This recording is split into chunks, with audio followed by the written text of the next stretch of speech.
Homeric Allusions in the Aeneid. Number 9. Destruction at Sea. After Vergil cries out, longing for death, the storm continues its destruction. Vergil might have modelled this passage on Odyssey 10, where the Aeolian winds drive back Odysseus and his companions from Phaeacia. But the storm in Odyssey 10 lacks the detailed imagery and pathos of the storm in Odyssey Book 5.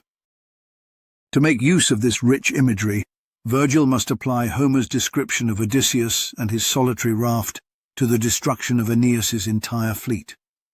This parallel begins structurally, when each hero's lamentation is answered by a violent storm blast. Even as he spoke, a great wave drove down upon him from the crest, rushing terribly, and spun his raft around. As he cries out such words, a shrieking storm from the north wind strikes the sail head-on and lifts the waves to the stars. The ships are rendered helpless through the snapping of a mast and the breaking of oars respectively.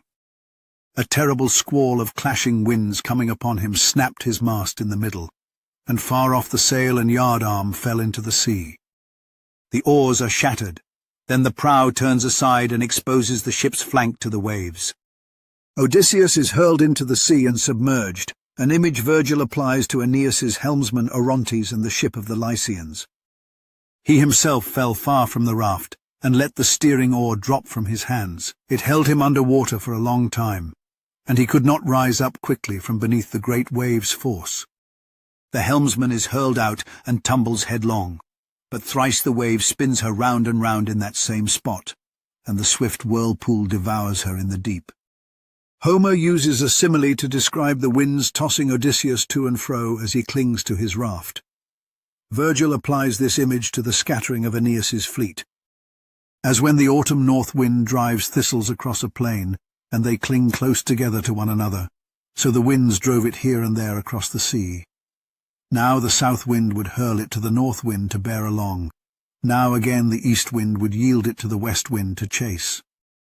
3 ships the south wind seizes and hurls onto hidden rocks. 3 ships Eurus drives from the deep onto shallows and sandbanks, a pitiful sight, and dashes them on the shoals and rings them round with a mound of sand. Here and there appear men swimming in the vast whirlpool, warriors' arms and planks, and Trojan treasure through the waves. Now the storm has overcome the sturdy ship of Aeneas, now that of brave Achates, and the ship that carried Abas, and the one that carried aged Aletes.